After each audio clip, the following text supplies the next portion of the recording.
It's basically that simple, because we've been here growing and learning and essentially ignoring all the truths and the symbols that come out and all the whistleblowers, even though the people that tell us to ignore it feed us poison and bullshit and degrade the society emotionally, even spiritually and psychically. They destroyed the economy, change up the laws to fit themselves, pushed poison and bullshit out the media, polluted the education system, pushed poison through the medicinal system.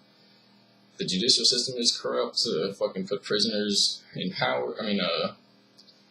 Corrupt in power, and they put the people that try to help, basically, wherever they go.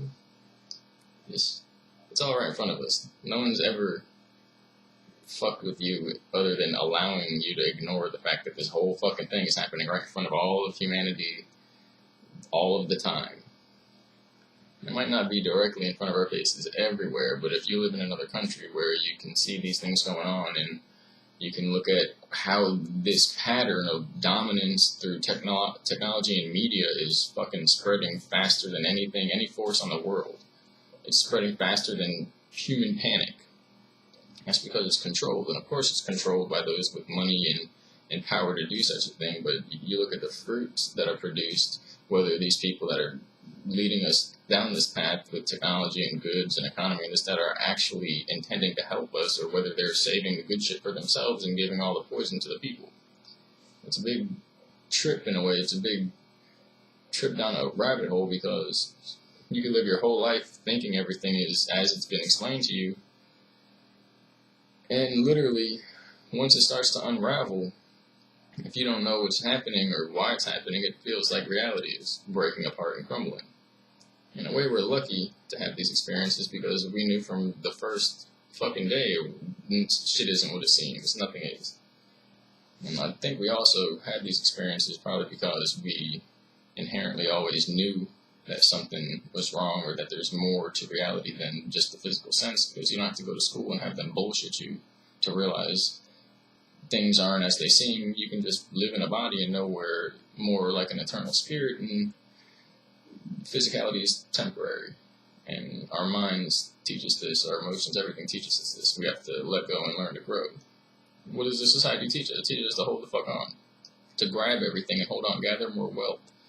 Take as many pictures as you can.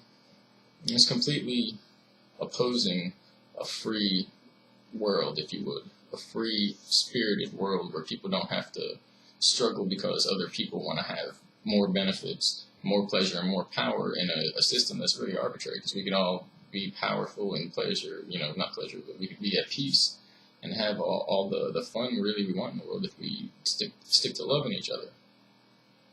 Again, it does come down to some pretty heavy shit with the possibility of another race that probably has always been here, and they're evolved reptilians, so they don't have the heart chakra. An alligator wouldn't shed tears because it had to eat its young or something like, it's not, it just doesn't happen. I'm going to say you've probably already heard that, but I'll say something else that I don't hear people saying, which is what it was explained to me and what I was receiving through intuition pretty much before all this happened, and probably led to this happening. Them targeting people who are aware of these things. I always explain it like this: an alien is something foreign. If you're an alien in a location, that means you're foreign to there. So any terrestrial beings that are like humans, that live like us and love like us, they're not aliens. They're basically our brothers and sisters, our family. So with that said, there are reports and experiences of both the real reptilian type, troglodyte types. We've seen some shit. We'll start talking about it more and more, but they're down in them caves. They've been there for years. Every story about a knight slaying a dragon, or the castle having a dungeon with a dragon where they feed the fucking poor guy that pissed off the king to him. It all comes back to them living near the caves and making deals with these reptilians all throughout fucking history. That's how it works. Don't believe me? Ask them. Well, don't ask them.